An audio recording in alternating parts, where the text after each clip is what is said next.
En Radio Intereconomía, Pulso Geopolítico. Análisis sobre los nuevos desafíos mundiales. Presenta Rafa Jiménez.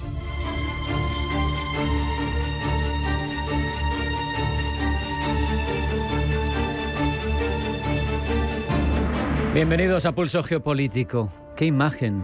Kim Jong-un, el líder norcoreano, paseando con calma entre hileras bien ordenadas de centrifugadoras de una planta de enriquecimiento de uranio recién estrenada.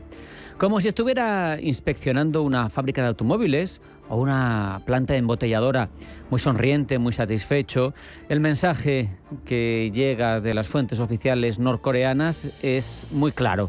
Corea del Norte ha duplicado su capacidad de producción de material nuclear apto para armas en apenas 5 años y lo va a seguir haciendo, además, según el propio Kim Jong-un, a nivel exponencial.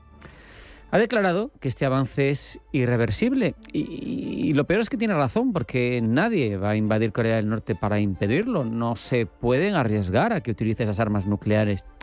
Y ahí está precisamente lo duro de esta reflexión, porque la lección más peligrosa de este siglo XXI, la que está impartiendo a cualquier régimen democrático o autocrático, a cualquiera que quiera sobrevivir en la jungla en la que se ha convertido la comunidad internacional, es que hay que apostar por las armas nucleares. Irak no las tenía cuando fue invadido, Gaddafi en Libia no las tenía cuando fue invadido, tampoco las tiene Irán. Se dice que para evitarlo se ha hecho todo ese bombardeo y todo lo que hay montado en torno a Hormuz. Sin embargo, Corea del Norte ha cruzado ese Rubicón y nadie invade ya Corea del Norte. Nadie bombardea sus ciudades. ¿Por qué?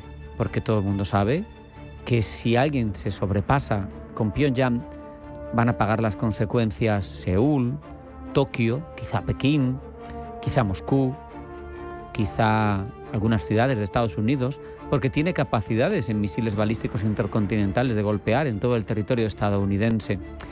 El arma nuclear no es solo, que también y principalmente, un arma de destrucción masiva, es ante todo una póliza de seguro existencial. Y eso es preocupante y muy triste. Además, preocupante porque se generaliza. Ya hay 9 países con armas nucleares. Estados Unidos y Rusia concentran aproximadamente el 88% del arsenal mundial total. 5.000 y pico ojivas nucleares cada una de ellas. Pero es que hay 12.000 ojivas nucleares ahora mismo en el planeta. China está expandiendo su arsenal a un ritmo frenético, 100 ojivas al año. Se proyecta que podría alcanzar las 1.000 antes de 2030. India y Pakistán, que coquetean siempre con enfrentamientos, tienen cada uno las suyas, en torno a 200. Tenemos países europeos como Francia y Reino Unido, que tienen en torno a 300, 400. Israel sabemos que tiene, aunque no lo hace público, tampoco sabemos cuántas. Corea del Norte tiene, como digo, misiles incluso balísticos intercontinentales que podrían llegar a zonas muy lejanas del globo. Y es que esa era del desarme, que duró varias décadas después de la Guerra Fría, ha terminado oficialmente. Y ahora mismo lo que vemos es que el número global de armas nucleares operativas vuelve a crecer. Y conviene detenerse un momento y reflexionar sobre lo que eso supone en términos concretos. En agosto del 45, Estados Unidos lanzaba, el único que se ha atrevido a hacerlo sobre población civil, 2 bombas atómicas sobre Hiroshima y Nagasaki. Entre las dos mató en torno a 200.000 personas en aquel momento, en la inmensa mayoría civiles. Ha seguido matando durante muchos años las consecuencias de la radiación y de las distintas enfermedades que generaron. Aquello, durante décadas, se convirtió en un argumento poderoso para que se apostara por la no proliferación. Nunca más. Sin embargo, hoy el arsenal nuclear combinado equivale, según los cálculos del Monitor de Prohibición de Armas Nucleares, a más de 135.000 bombas de Hiroshima. 135.000.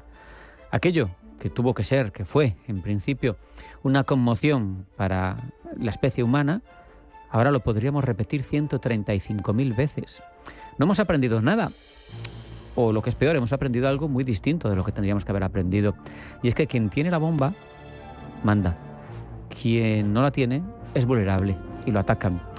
La escalada, lejos de detenerse, se acumula en varios frentes simultáneos. Rusia ha dejado de fingir que sus armas nucleares son un instrumento de último recurso, ha cambiado su doctrina en el uso de las armas tácticas, lo sabemos.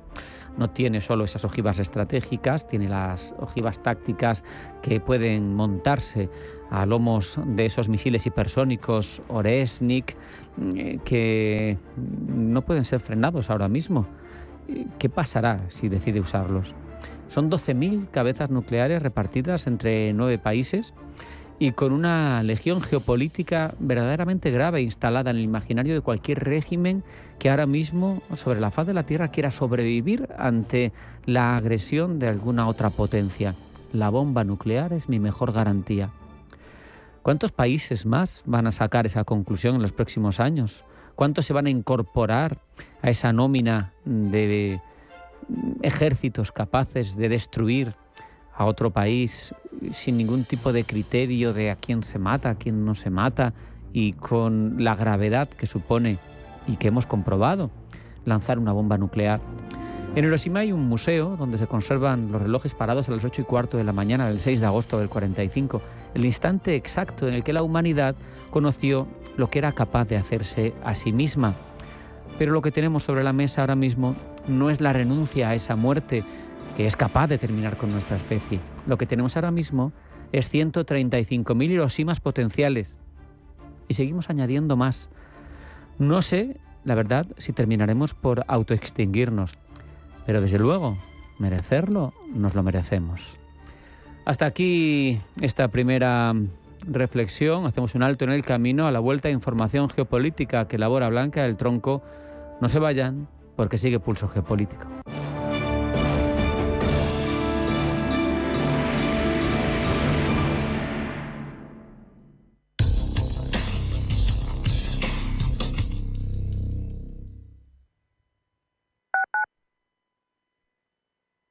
Atención inversor, únete al club de inversión de Grupos Eneas. Estamos especializados en la compra, reforma y venta de inmuebles y otros activos, ofreciendo rentabilidades muy atractivas. Coinvierte con nosotros. 91 639 0347. Grupos Eneas, tu aliado en la inversión. Un propósito es algo que nos mueve a superarnos. Hace más de 120 años empezamos el nuestro, impulsar la investigación para cuidar la salud de las personas. Pero hay retos que nos exigen una nueva forma de investigar. Nace el Centro de Investigación, donde la inmunología da forma al futuro. Caixa Research Institute, Fundación La Caixa, creer para transformar. Vuelve Nicolasa, el restaurante que marcó una época en la gastronomía madrileña. Una casa de comidas vasca, producto de temporada y servicio impecable. Lugar de encuentro de empresarios, políticos y amantes de la buena mesa. Ven a disfrutar del regreso de este mítico de la cocina tradicional. Nicolasa, en la calle Velázquez 150. Reservas en restaurantenicolasa.com o llamando al 910 86 47 92. Los nuevos conceptos energéticos son ya un presente. Por ello, en Radio Intereconomía nos sumamos cada semana a I Más Verde, un programa sostenible y eficiente, productivo e innovador en el que analizamos etiquetas tan conocidas como eco, cero, bajas emisiones, descarbonización o renovables. Recíclate cada martes de 10 a 11 de la noche en Radio Intereconomía con José Luis Pichardo y descubre el futuro más verde. La Hora de Miguel Ángel es un programa dedicado a la salud y la prevención de enfermedades. Con un lenguaje claro y sencillo, te explica cómo llevar una vida saludable. La Hora de Miguel Ángel, todas las noches a las 12 en Radio Intereconomía.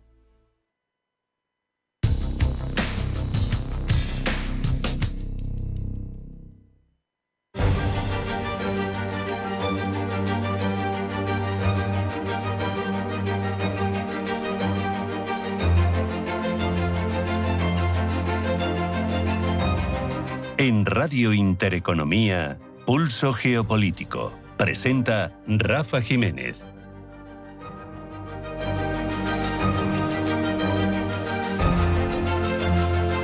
Y elabora la información geopolítica Blanca del Tronco. Blanca, bienvenida, buenas tardes. Buenas tardes. La tensión en el Golfo Pérsico se dispara. Tensión que sube por el intercambio de ataques entre Irán y Estados Unidos y los bombardeos iraníes a países aliados de Washington en la región, mientras las conversaciones de paz continúan atascadas pese a que el presidente estadounidense Donald Trump afirma que podría haber un acuerdo este mismo fin de semana. Muere en Líbano un casco azul serbio y 2 españoles resultan heridos en un ataque con mortero contra su posición. La posición de los soldados en Marjayún, localidad situada en el sur del país y en el sector bajo mando español, fue atacada a última hora de ayer miércoles con fuego de mortero. De momento se desconoce el origen del ataque y la FINUL ha abierto una investigación con esta nueva baja. Ya son 7 los cascos azules muertos en Líbano desde el 2 de marzo pasado. 4 indonesios y 2 franceses. Ninguna de las partes en conflicto ha admitido la autoría. Israel y Líbano alcanzan un acuerdo de alto el fuego en Washington. El presidente libanés Youssef Aoun ha declarado que el alto el fuego entre Israel y el Líbano entrará en vigor 24 horas después de recibir la aprobación de todas las partes implicadas. Aoun ha añadido que las autoridades también están a la espera de garantías de que el acuerdo se implementará y respetará. Se hunde el sector turístico en Cuba. La grave crisis económica y el miedo a las sanciones de Estados Unidos están terminando de hundir al sector turístico de Cuba, antes motor clave de su crecimiento, con la salida parcial o total de las 4 grandes hoteleras del país en apenas una semana y el anunciado final de las operaciones de Visa y Mastercard. Delcy Rodríguez continúa con su visita oficial a la India. Hoy con reuniones con el primer ministro Narendra Modi y el ministro de Exteriores centradas en el suministro de petróleo a Nueva Delhi para garantizar la seguridad energética. Keir Starmer acusa a Elon Musk de interferir en la política británica. El primer ministro británico Keir Starmer asegura que el hombre más rico del mundo, el empresario tecnológico Elon Musk, ha estado interfiriendo en la política británica en los últimos días, intentando, dice, avivar la división. Se refiere Starmer a los reiterados comentarios de Elon Musk sobre el asesinato de Henry Novak, quien murió bajo custodia policial tras ser apuñalado. Las declaraciones de Musk precedieron a violentas protestas cerca del lugar donde Novak fue apuñalado, apoyadas por figuras de extrema derecha, pero condenadas por la familia de Novak.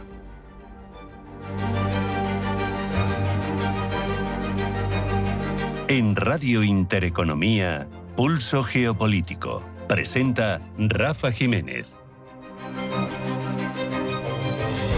Y ahora profundizamos en todas estas informaciones, Blanca. La tensión en Oriente Medio sigue marcada por un delicado equilibrio entre la amenaza de una nueva escalada militar y la posibilidad todavía incierta de un acuerdo entre Estados Unidos e Irán. Las últimas informaciones apuntan a que Washington está ejerciendo una fuerte presión para evitar que el conflicto vuelva a extenderse al Líbano. Según medios israelíes, el primer ministro Benjamín Netanyahu habría expresado dudas sobre la conveniencia de retomar una operación militar de mayor envergadura contra Hezbollah después de mantener una conversación con el presidente estadounidense Donald Trump. Rubén Gil.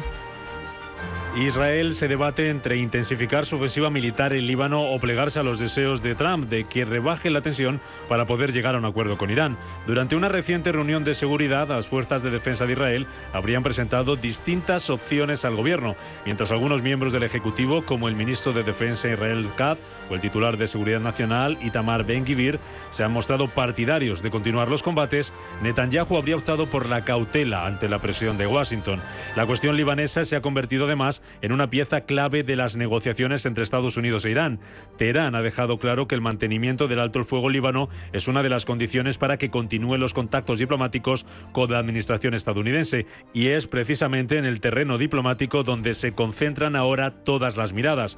En las últimas horas, Donald Trump ha asegurado que existe una posibilidad real de alcanzar un acuerdo con Irán incluso este mismo fin de semana. Aunque no han trascendido detalles concretos, las declaraciones alimentan la expectativa de un posible entendimiento sobre el programa nuclear iraní y sobre el papel regional de Teherán.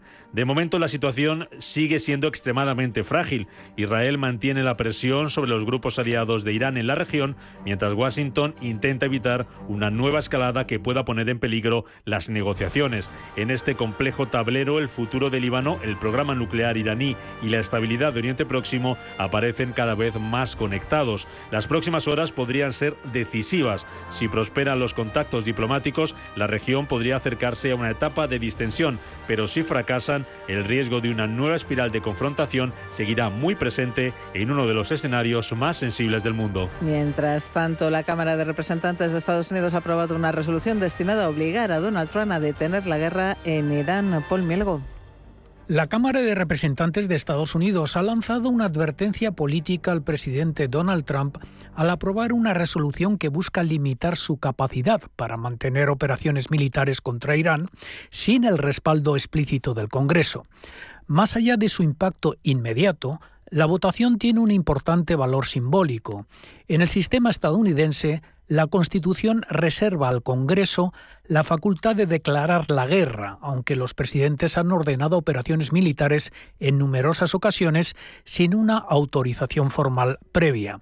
Precisamente para evitar conflictos de competencias, en 1973 se aprobó la llamada Ley de Poderes de Guerra, una norma que obliga al presidente a informar al Congreso cuando despliega fuerzas armadas y que permite a los legisladores exigir el fin de determinadas operaciones militares. No es la primera vez que el Capitolio intenta frenar la actuación de un presidente en un conflicto. Ha ocurrido en episodios como la Guerra de Vietnam, las intervenciones en Irak o, más recientemente, durante el primer mandato de Donald Trump tras la muerte del general iraní Qasem Soleimani en 2020. En aquella ocasión, tanto la Cámara de Representantes como el Senado aprobaron resoluciones similares para limitar una posible escalada con Irán. La diferencia ahora es el contexto. La resolución llega en plena tensión regional y en un momento en el que Washington mantiene contactos diplomáticos con Teherán, aunque no es vinculante. La iniciativa aprobada por la Cámara representa toda una declaración política de gran relevancia. Para convertirse en una obligación legal plenamente efectiva, debería superar nuevos trámites legislativos y además enfrentarse a un previsible veto presidencial. Sin embargo, el mensaje que envía es difícil de ignorar.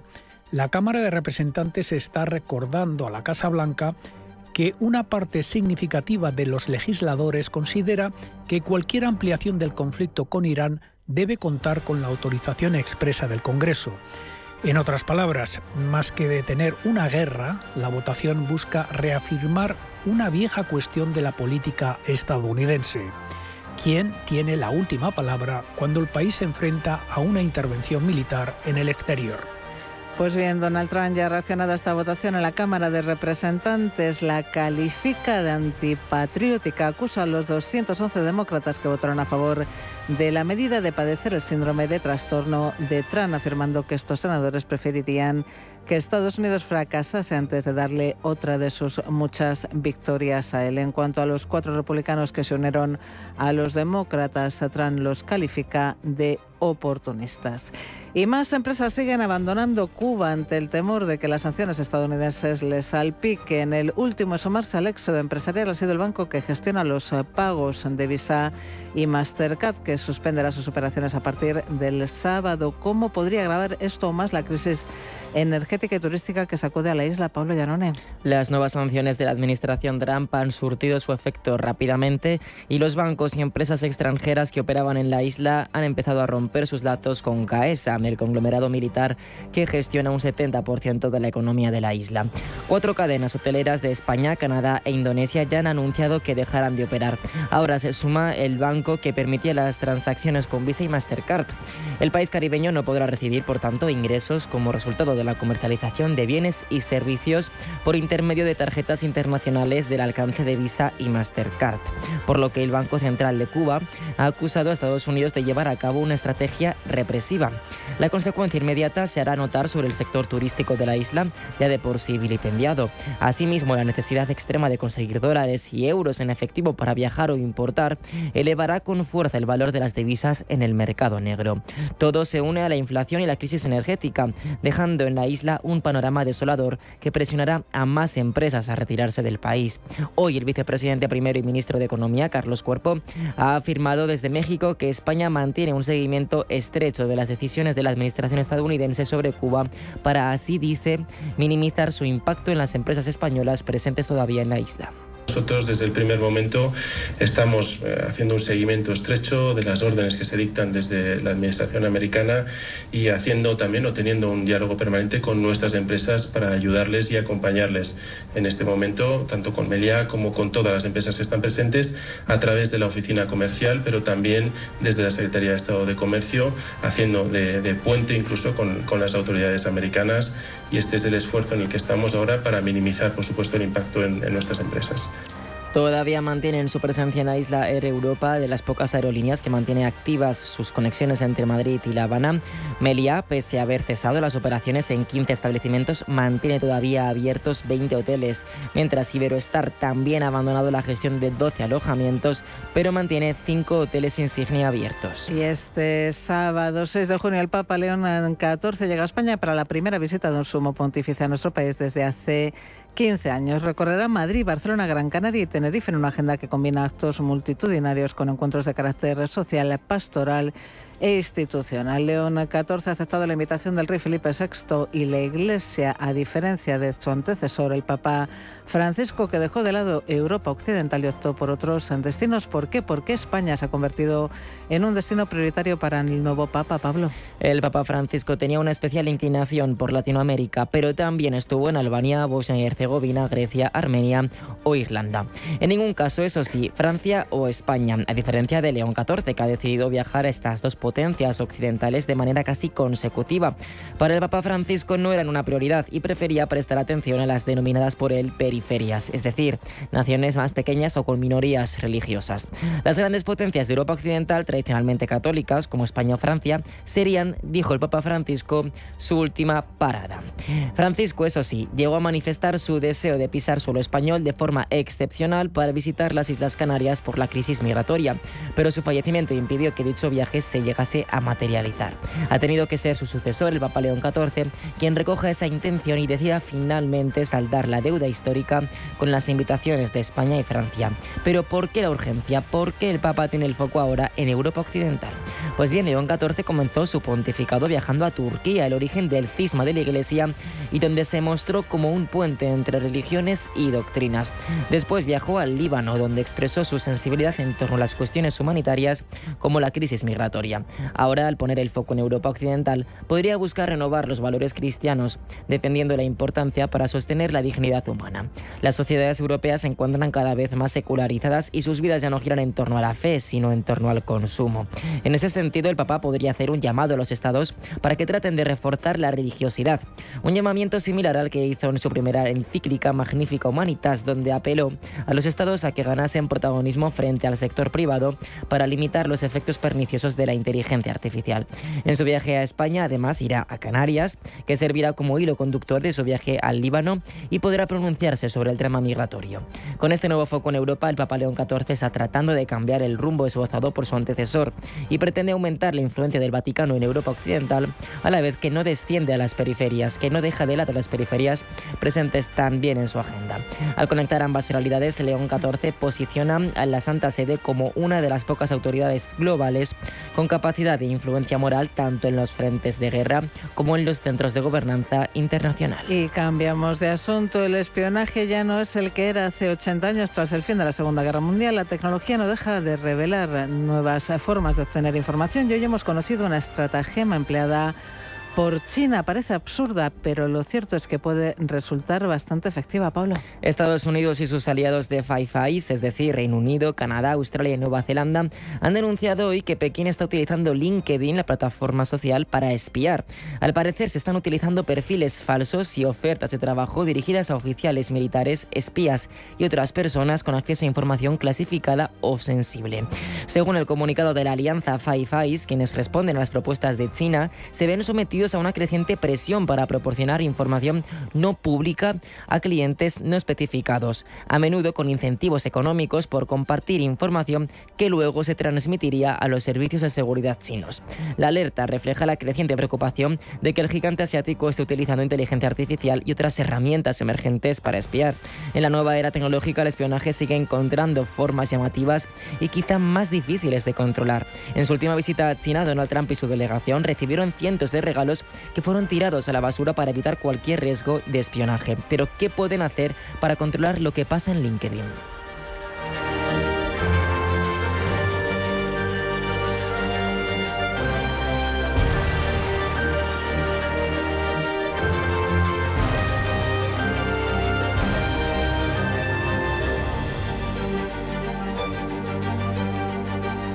En Radio Intereconomía, Pulso Geopolítico. Repasamos los próximos minutos con Pablo Iannone. Gracias a Pablo Iannone, lo que nos cuentan y cómo nos cuentan las principales cabeceras internacionales, lo que está pasando en el mundo. Pablo, bienvenido y gracias. Buenas tardes, Rafa. Comenzamos en Reino Unido, The Guardian. Allí la portada es el aumento de las protestas en Albania por el complejo turístico de lujo respaldado por Jared Kushner, quien es, recordemos, yerno de Donald Trump. El diario británico cuenta que miles de personas volvieron a salir a las calles de Tirana por tercer día consecutiva, algunas de ellas portando flamencos inflables como símbolo de rechazo al posible impacto medioambiental del proyecto. Además, The Guardian destaca que el primer ministro albanés, Edi Rama, defendió públicamente la inversión y aseguró que no hay absolutamente ninguna posibilidad de detenerla mientras siga él en el poder. Cruzamos el Canal de la Mancha, nos vamos hasta Francia. Un editorial de Le Monde advierte de que externalizar la expulsión de extranjeros resulta incompatible con los valores fundacionales de la Unión Europea. El rotativo francés sostiene que la nueva normativa europea sobre deportaciones amenaza con desmontar el espíritu de cooperación construido alrededor del espacio Schengen y denuncia que las medidas planteadas son inaceptables desde el punto de vista de los derechos humanos y además de eficacia dudosa. Nos vamos a Alemania. Frankfurter Allgemeine Zeitung asegura que Corea del Norte planea ampliar significativamente su arsenal nuclear. El periódico alemán recoge declaraciones difundidas por la agencia estatal KCNA, según las cuales Kim Jong-un habría ordenado incrementar de forma exponencial la producción de material nuclear apto para armamento. Según el régimen norcoreano citado por el Frankfurter Allgemeine, este refuerzo nuclear sería una herramienta necesaria de autodefensa frente a amenazas extranjeras. Precisamente nos vamos hasta Asia. Allí South China Morning Post pone el foco en la votación para el Consejo de Seguridad de Naciones Unidas. El diario explica que Portugal y Austria han logrado imponerse a Alemania en una reñida pugna diplomática por ocupar uno de los escaños del órgano. Además, el medio destaca como novedad histórica la entrada de Kirguistán por primera vez en el Consejo de Seguridad. En Estados Unidos, el Washington Post analiza el giro de Hungría respecto del ingreso de Ucrania en la Unión Europea. El periódico estadounidense informa de que Budapest ha aceptado levantar el bloqueo a la apertura formal de las negociaciones de adhesión, como sucedía con Víctor Orbán, aunque eso sí, el medio advierte de que Budapest todavía sigue rechazando un proceso acelerado, una fórmula que Kiev considera esencial, sin embargo, para protegerse frente a Rusia. Nos vamos hasta Rusia, precisamente, porque desde Moscú, Russia Today asegura que su país no está dispuesto a pagar el acercamiento de Armenia hacia la Unión Europea. El medio ruso afirma que el Kremlin cuestiona cómo Ereván, la capital de Armenia, pretende compatibilizar su acercamiento a Bruselas con sus compromisos dentro de organizaciones lideradas por Moscú, como pueden ser la Unión Económica Euroasiática o la OTSC. Además, Russia Today interpreta las próximas elecciones armenias del 7 de junio como un referéndum estratégico entre la vía proeuropea del actual primer ministro Nikol Pashinyan o la continuidad de la integración con Rusia. Terminamos este repaso con Al Jazeera, que se pregunta hasta qué punto puede tener consecuencias reales la votación de la Cámara de Representantes de Estados Unidos para poner fin a la guerra impulsada por Donald Trump contra Irán. La cadena qatarí subraya que se trata del primer intento exitoso del Congreso para forzar el final del conflicto, en un contexto, destaca, marcado por miles de víctimas civiles, tensiones comerciales globales y un creciente rechazo incluso dentro del propia área republicana. Sin embargo, Al Jazeera recuerda que la iniciativa seguirá siendo de momento principalmente simbólica debido al poder de veto presidencial y al control republicano del Congreso.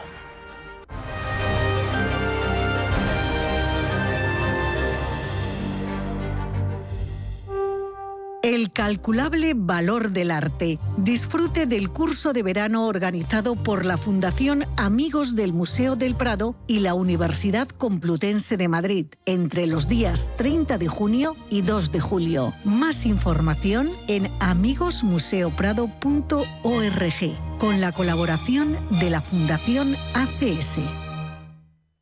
¿Dolor articular, cansancio o digestión pesada? Descubre Mar Azul de Sol Naturaleza, un suplemento único con ficocianina, rica en antioxidantes naturales que ayudan a desinflamar, revitalizar y proteger tu organismo desde el interior. Llama al 91 31 31 409 o entra en solnaturaleza.es.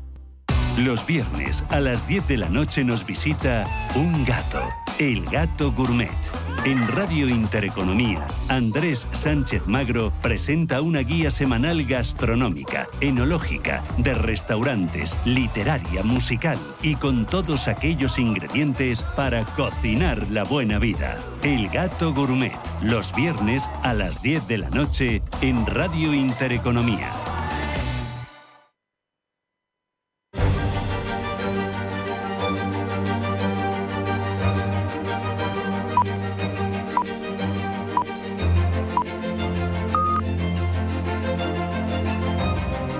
En Radio Intereconomía, Pulso Geopolítico. Presenta Rafa Jiménez.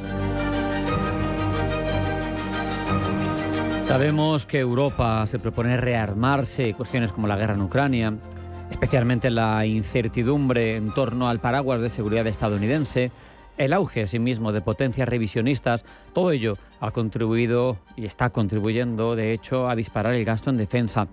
La gran pregunta que surge es si nuestro tejido industrial y tecnológico está realmente a la altura de ese desafío, pero también si las estructuras que determinan cómo se gasta ese dinero lo están.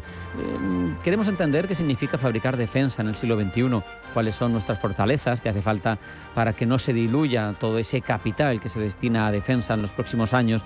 Y por eso hemos invitado a una empresaria que acaba de tomar las riendas de una compañía relevante del sector en nuestro país. De hecho, nos acompaña María Bernabé Rubio, CEO de Alfa River, compañía de defensa en nuestro país, en España. María, bienvenida, buenas tardes. Hola, buenas tardes. Encantada, Rafa. Un placer, María. Cuéntanos, vamos a poner contexto. Vale. ¿Qué hace exactamente Alfa River en la cadena de valor de la defensa española? Cuéntanoslo. Bueno, pues cuando hablamos de defensa, un poco para introducir el tema, los titulares suelen centrarse en los grandes programas de adquisición, nuevos vehículos, nuevas capacidades, grandes inversiones, ¿no? Pero hay una actividad mucho menos visible, pero no menos importante. De hecho, resulta absolutamente esencial para que todo esto funcione, y es el mantenimiento. Precisamente en Alfa River nos dedicamos a eso. Somos una empresa de ingeniería especializada en operación, modernización y mantenimiento de vehículos blindados. Nuestra misión es muy sencilla de explicar. Es conseguir que esos vehículos estén disponibles cuando se necesiten y que puedan seguir operando durante muchos años más. Porque un blindado no deja de ser una máquina compleja y, como cualquier máquina, necesita tener un cuidado constante. Por un lado tenemos el mantenimiento preventivo, que sería como la medicina preventiva del vehículo, por así decirlo, para que nos entendamos en un lenguaje. Y por otro lado está el mantenimiento correctivo, que es en el caso de que haya que ver el vehículo de una manera un poco más específica, en más detalle, porque realmente tiene algún tipo de rotura o algún tipo de problema. Cuando surge una avería o un problema complejo, entra en juego el diagnóstico, la ingeniería y la capacidad de encontrar soluciones rápidas y eficaces. Y ahí es donde Alfa River aporta gran parte de su valor. Los retos van mucho más allá de cambiar piezas. No solamente hacemos esta parte, sino que también pensemos que muchos vehículos están disponibles durante un largo periodo de tiempo. ¿Qué ocurre cuando un sensor, un visor, un componente electrónico ya no se fabrica? Ahí aparece otra parte, que es la gestión de obsolescencias, que son buscar alternativas, rediseñar sistemas y certificar nuevos equipos para que el vehículo siga siendo plenamente operativo. Recordemos que crear desde cero un vehículo blindado puede llevar muchísimos años, a lo mejor 10 años. Entonces necesitamos contar con que todos esos vehículos estén a punto en el momento en el que precisemos de ello, ¿no? También entra en juego la parte de logística. Mantener una flota implica gestionar miles de referencias y garantizar que los repuestos estén disponibles cuando hacen falta. Parece algo sencillo, pero no lo es. Lo interesante detrás de todo es que existe un ecosistema industrial enorme. Hay fabricantes de todo tipo que crean componentes, talleres especializados, ingenierías, laboratorios de ensayo y operadores también logísticos. Es una industria muy, muy especializada y basada en un alto conocimiento técnico de muy alto nivel. El mantenimiento, por así decirlo, rara vez se ve reflejado en las portadas, como decía al principio, ¿no? Sí. Y es curioso porque la realidad es que la disponibilidad de una fuerza terrestre depende tanto de cómo se mantiene ese vehículo como de las prestaciones con las que salió de fábrica. Claro. Por lo tanto, un blindado excelente, si no se sostiene adecuadamente, acaba perdiendo su capacidad operativa. María, el mantenimiento, por ejemplo, de un carro de combate tiene que ser laborioso, ¿no? Seguro que se tarda, decías tú, se tarda mucho en fabricar, pero incluso en mantenerlo también, ¿no?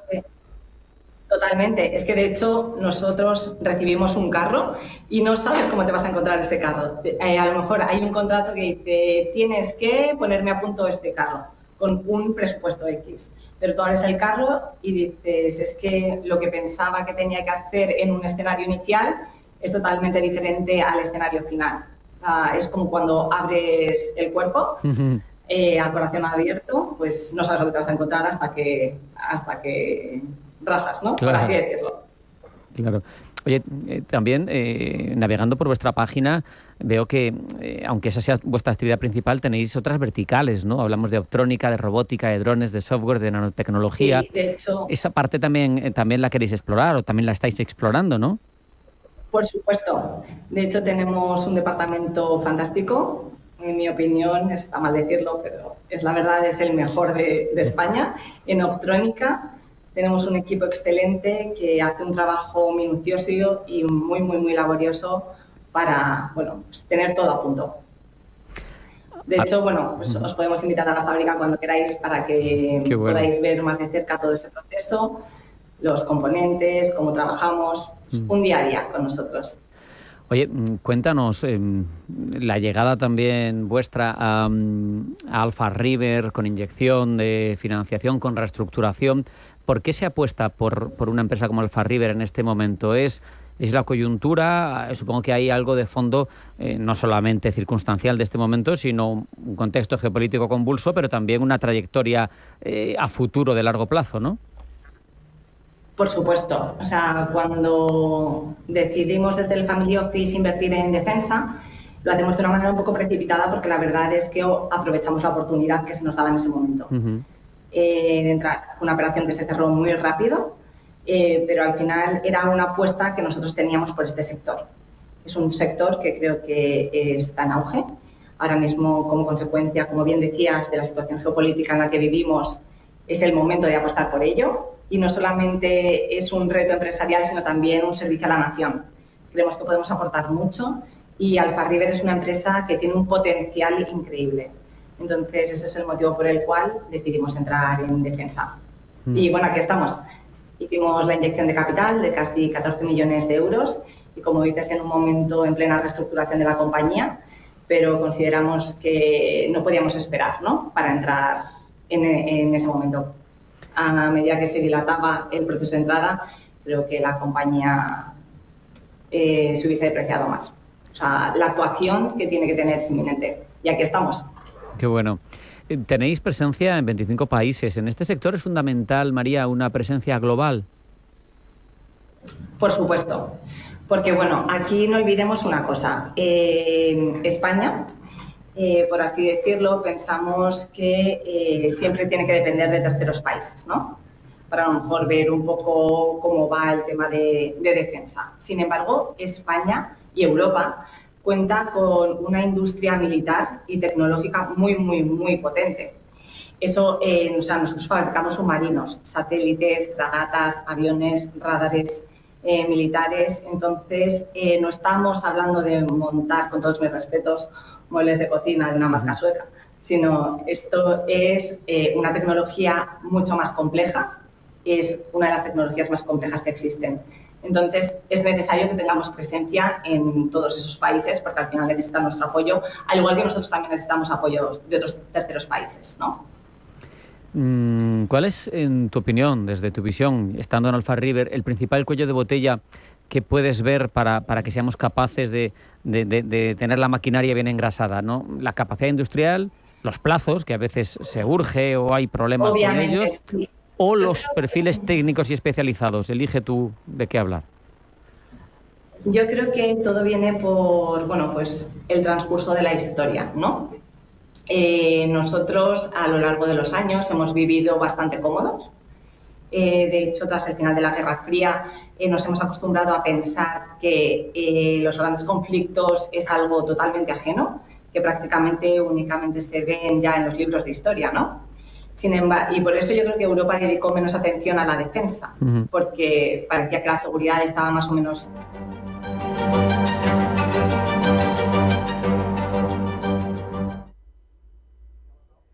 Economía, pulso geopolítico.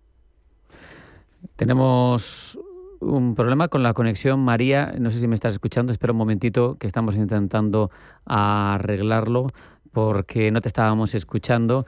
Creo que ahora ya sí te escuchábamos. Yo me he quedado en lo último en que nos habíamos confiado porque al final habíamos delegado en cierto modo la defensa durante mucho tiempo y yo creo que a partir de ahí no se te ha escuchado. Si retomas, te lo agradezco.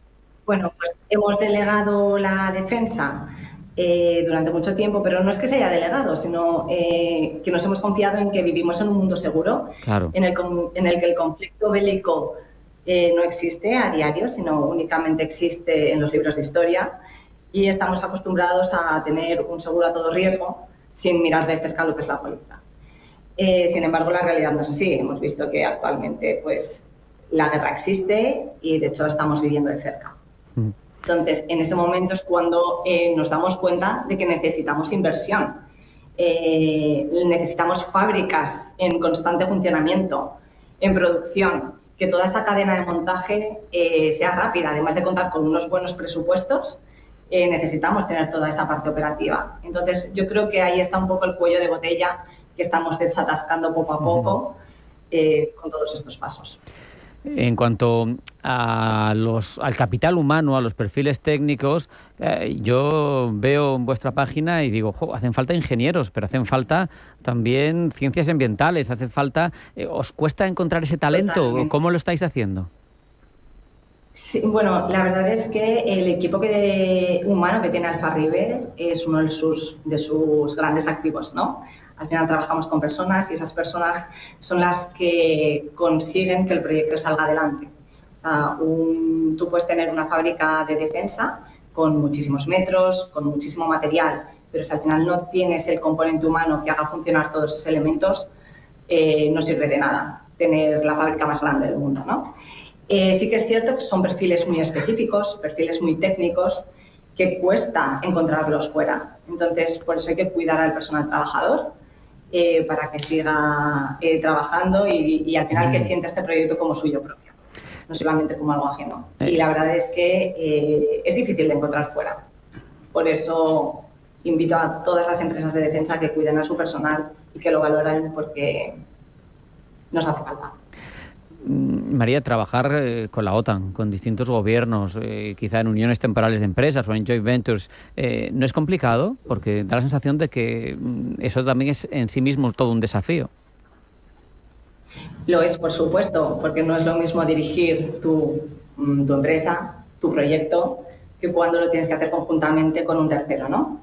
Pero bueno, yo por la poca experiencia que tengo en estos escasos apenas 2 meses, la relación que he tenido con esas personas con las que formamos parte de las UTES ha sido excelente, no hemos tenido ningún problema. De hecho, yo creo que el mundo de la defensa es tan grande que hay cabida para todos. No tenemos que pisarnos, no tenemos que competir, o sea, siempre tenemos que aspirar obviamente a dar el mejor servicio, a proveer el mejor material, a dar el mejor suministro, pero creo que conjuntamente podemos ahorrar sinergias. De hecho, es que es necesario, ¿no? Imaginemos que en una cena de amigos todo el mundo trae tortilla de patata. Pues muy bien, tortilla de patata, pero al final se queda un poco escasa la cena. O en una comunidad de vecinos que todos quieran poner su propio ascensor. Seguro que ese ascensor funciona, pero no lo hace de una manera tan operativa o de la mejor organización que fuese tener un único ascensor. Entonces, es importante saber trabajar en equipo y también con terceros miembros, por supuesto. La industria europea de defensa, o más bien incluso todos los ejércitos, todas las distintas opciones de defensa que hay sobre la mesa, da la sensación de que está muy fragmentada, porque hay 17 tipos de tanques, casi 30 modelos de fragatas. da la sensación también desde fuera, sin conocer bien el sector, que esa diversidad nos puede hacer más débiles como continente, me refiero, como proyecto global, ¿no? ¿Esa fragmentación habría que abordarla de alguna manera, María? Hombre, yo creo que esa fragmentación realmente es necesaria. Otra cosa no quita que personas que se dediquen a un determinado producto o un determinado vehículo no sea capaz de reparar o de dedicarse a otro proyecto diferente al que normalmente suele hacer. Pero sí que es necesario que necesitamos a personas que estén centradas en un tipo de vehículo especial. O sea, yo sí que lo veo necesario, pero tampoco lo veo como un impedimento o un problema, por así decirlo. O sea, al final hay jefes de proyectos que lideran un proyecto concreto, como puede ser el Leopard o puede ser el RG31 o el Centauro, pero todos saben más o menos, la base la tienen todos. Qué bueno. Hay expertos que señalan que esa autonomía estratégica que busca Europa con los 800.000 millones, con ReArm Europe, es una utopía si no logramos cooperar de verdad entre todos, países, empresas. ¿Esta coyuntura, la que estamos viviendo ahora, va a forzar la integración necesaria? ¿Lo vamos a conseguir, en tu opinión?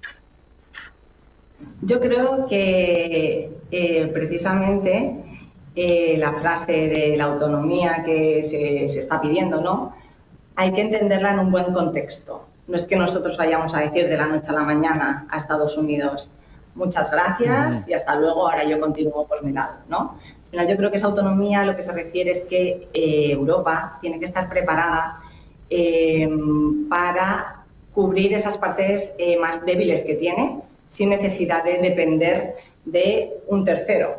Pero obviamente al final hasta las potencias más grandes también buscan esas coordinaciones y esos aliados. Entonces, te he dejado de escuchar. Sabemos, por otro lado, María, que están en marcha, por ejemplo en España, o poniéndose en marcha en muchos casos, clúster de defensa en distintas zonas. No sé si son útiles o no, en tu opinión, y si se podría escalar esta fórmula. No sé si existe en otros países de Europa. Para mí todo lo que es aprender siempre me parece algo útil, no lo voy a ver como algo negativo, entonces yo creo que sí es viable. Termino preguntándote, ¿Europa está realmente preparada, en tu opinión, entonces, para defender su seguridad? ¿O necesitamos, en vuestra opinión, como parte de la industria de defensa, todavía un largo recorrido para alcanzar la autonomía? ¿Cómo lo veis? Yo creo que Europa ha recorrido un largo camino, pero todavía, obviamente, le queda camino por recorrer.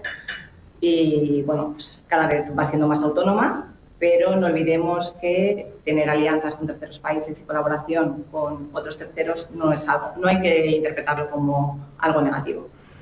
Obviamente, cuanto más autónomo seas, mejor, pero... Siempre esa es mi opinión, ¿eh? Claro, me voy a quedar con algunas de esas referencias que has hecho, esa capacidad, esa buena sintonía de la industria, esa necesidad de mejorar también procesos con cuando se piden los plazos, etcétera, la importancia del equipo, claro que sí, y no podemos más que desear a Alfa River mucha suerte porque al final redunda en beneficio de todos. María Bernabé Rubio, CEO de Alfa River, muchísimas gracias, un abrazo y hasta la próxima. Gracias a vosotros. Un abrazo.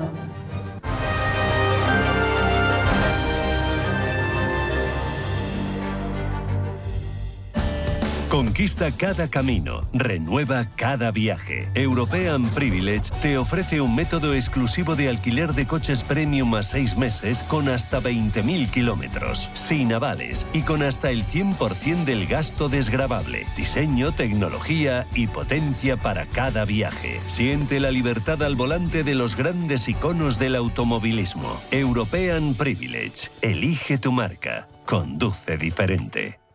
Con casi 800 años de historia, la Universidad de Valladolid ha formado a miles de personas. Hoy sigue mirando al futuro. Más de 70 grados y dobles grados. Visión internacional. Formación integral de las personas. Un lugar donde descubrir quién eres. Y llegar a ser quien quieres ser. Universidad de Valladolid. Lo que somos. Lo que serás. uva.es. Si eres emprendedor, profesional o empresario y quieres estar al día en los temas que afectan a tu empresa, Cultura Emprende es tu programa. De la mano de Alejandra Rompedrique, Víctor Delgado y Ángel Calvo Mañas, conocerás las experiencias de otros empresarios y estarás al día en marketing, formación, tecnología, fiscalidad, eventos y más. Los viernes de 6 a 7 de la tarde en Radio Intereconomía. En Radio Intereconomía te acompañamos donde tú quieras. Sintonízanos en directo a través de la radio, nuestra web, aplicación móvil o canal de YouTube. Si lo prefieres, también puedes encontrarnos en diferido a través de iVoox, Apple Podcast, Spotify y todas las plataformas de podcast. La mejor información económica en cualquier momento y desde cualquier lugar. Radio Intereconomía, siempre contigo.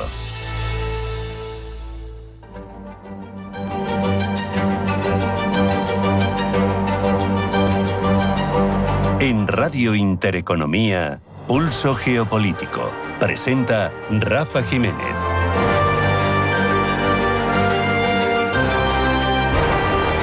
Hablamos precisamente de Rusia, una Rusia que ha construido influencias en África sobre la promesa de seguridad sin condiciones, de servir a los regímenes africanos.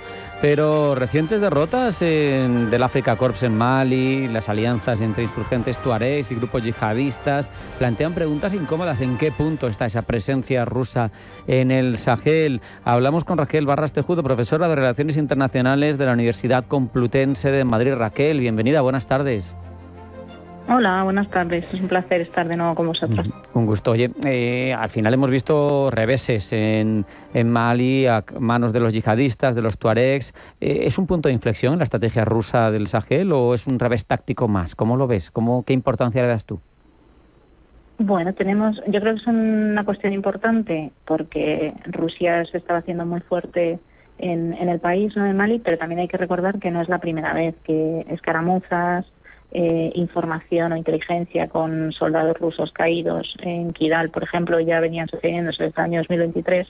Lo que pasa que la llegada y hasta determinadas ciudades de los rebeldes Tuareg junto con los terroristas, pues supone quizá una victoria muy simbólica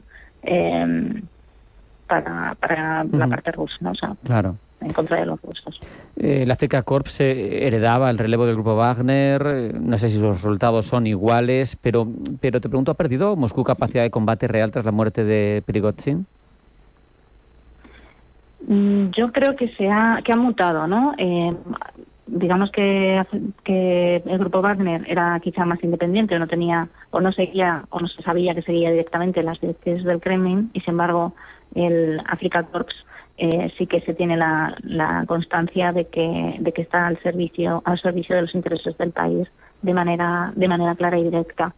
Este golpe yo creo que supone pues un replanteamiento de las estrategias en el Sahel. Yo creo que para Rusia, tanto por las cuestiones de seguridad como por agitar el avispero, si se me permite la expresión, o por el acceso a determinados recursos, le interesa estar en el Sahel. Veremos si tiene que seguir estando, pero desde otros países, claro, que no sea a lo mejor Mali. Raquel, Malí, Burkina Faso, Níger volcaban en su momento su seguridad en Moscú, rompían con Francia, rompían con la comunidad internacional más convencional. No sé, esta situación ahora, ¿qué mensaje manda a esos regímenes? No sé si se diversifican hacia Turquía o China, que también tienen interés en proyectarse en África, o apuestan por ellos mismos con la Alianza de Estados del Sahel. No sé hacia dónde puede derivar esto. Bueno, muy buena reflexión, ¿no? Yo creo que se ha demostrado que la incapacidad europea, ¿no?, occidental, específicamente francesa, pero también occidental, de no saber contribuir a la seguridad de estos países, pues porque los propios países la han rechazado, ¿no? La salida de Níger yo creo que fue uno de los golpes más duros para la seguridad occidental y la presencia occidental en el Sahel. ¿Ha desaparecido toda la presencia occidental en el Sahel? No, es verdad que Francia también está en un momento de recalcular y por eso también la presencia europea se ha visto mermada, pero el Sahel sigue siendo, si no más, igual de importante para la seguridad europea, con lo cual el futuro de la presencia occidental, por así decirlo, tendremos que ver cómo evoluciona. Se sabe que precisamente Rusia ha sido uno de los mayores agitadores contra esa presencia, ha alimentado muchísimas campañas de desinformación en la región, no solo en la región del Sahel, en el Sahel central, pero también en los países de África Occidental. Entonces, bueno, tiene un claro interés por fomentar ese sentimiento anticolonial y específicamente el sentimiento antifrancés. La presencia de China, pues vemos que también está empezando a acusar, yo lo llamaría el hartazgo de las grandes potencias, ¿no? De la presencia del poder colonial. Pues este neocolonialismo, China tiene muy claro también sus prioridades, son de índole extractiva en la mayoría de estos países, pero claro, no responden a las necesidades de seguridad de estos países. Y Rusia pues ha hecho un poco lo mismo. O sea, al final pongo encima de la mesa mis intereses, pero no tengo tanto en cuenta el interés de los países. Por eso la organización de la Alianza de los Estados del Sahel, y yo creo que el liderazgo también del presidente burkinés, de Traoré, pues pueden por lo menos insuflar un nuevo ánimo, unos nuevos vientos de cambio y hacer valer esa máxima de problemas africanos, soluciones africanas. Aún así, mirándolo desde Europa, desde la Unión Europea, te pregunto si hay espacio, en tu opinión, para terminar, para una estrategia alternativa que, por parte nuestra, por parte de los países de la Unión, que no reproduzca esos errores del pasado, ese colonialismo, ese paternalismo, pero que tampoco deje problemas tan graves como los que se desarrollan en el Sahel, con presencia de yihadismo, con otros elementos perturbadores y con esos problemas estructurales que tienen esos países. ¿Hay un punto de intermedio? ¿Por dónde tendría que ir la acción de la Unión Europea, en tu opinión? Bueno, yo creo que la acción de la Unión Europea es necesaria que siga estando. Es verdad que va a ser muy difícil volver a reconstruir pues esa confianza, ¿no? Y o sea, hay que recordar que en el año 12 es el propio gobierno maliense quien llama a Francia, ¿no? Para que le ayude a sofocar la revuelta tuareg en Azawad.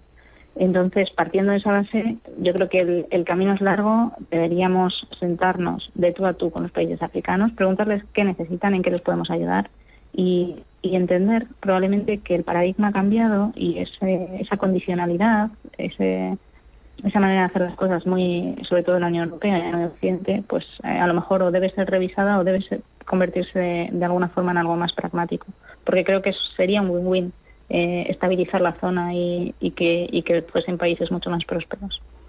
Desde luego son emisores de una migración que en algunos casos puede ser peligrosa, se dice, y además son países que también tienen otras cosas que ofrecer. Seguro que son relevantes para el futuro de la Unión Europea y lo que dices, Raquel, no siempre hemos hecho lo correcto, así que veremos si ahora aprendemos la lección y se nos da mejor. Te agradezco, Raquel Barras Tejudo, profesora de Relaciones Internacionales de la Universidad Complutense, que hayas estado con nosotros estos minutos. Un abrazo, hasta la próxima. A vosotros, muchísimas gracias, como siempre, un abrazo. Hasta aquí esta edición de Pulso Geopolítico, en la que hemos reflexionado sobre el futuro de la Alianza Atlántica. Les hemos contado las informaciones del ámbito geopolítico más relevantes y hemos profundizado en dos asuntos. Por un lado, en esa deriva de la OTAN, basándonos también en la historia y en hacia dónde puede ir, teniendo en cuenta que hay reuniones ahora en Suecia de países europeos miembros de la OTAN, pero que tenemos la cita de Ankara, que va a ser clave para el futuro de la Alianza Atlántica. Y hemos hablado de Rusia en África y cómo intenta también allí desestabilizar, ahora con escaso éxito, pero que sigue siendo un elemento perturbador relevante de los equilibrios geopolíticos. Sean felices, pasen buena tarde y acudan mañana a su cita con nosotros. Esto es Pulso Geopolítico. Hasta mañana.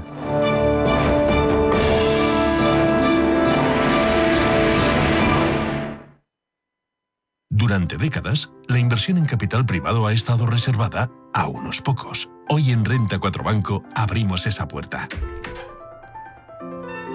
Accede a empresas líderes de Estados Unidos y Europa a través de nuestro nuevo fondo Private Equity Selección 1. La sofisticación de los grandes patrimonios, ahora a tu alcance desde 10.000 euros. Invierte en el origen del crecimiento con gestión experta. Cruza el umbral en r4.com o en tu oficina más cercana. Renta 4 Banco.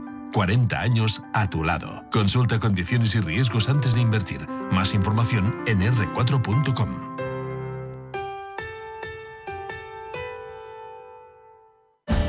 Conquista cada camino, renueva cada viaje. European Privilege te ofrece un método exclusivo de alquiler de coches premium a 6 meses con hasta 20.000 kilómetros, sin avales y con hasta el 100% del gasto desgravable. Diseño, tecnología y potencia para cada viaje. Siente la libertad al volante de los grandes iconos del automovilismo. European Privilege. Elige tu marca. Conduce diferente. ¿Buscas un espacio perfecto en Madrid para celebrar tu boda, tus eventos familiares o eventos sociales? En Complejo El Olivar disponemos de espacios únicos para hacer de tu celebración un momento inolvidable. Complejo El Olivar, máxima calidad y exclusividad. Visítanos en elolivar.es. Hola, soy Susana Criado y te espero cada día en Radio Intereconomía de 7 a 12 de la mañana en Capital Intereconomía. Analizamos la actualidad económica con rigor y profesionalidad. Di que nos escuchas.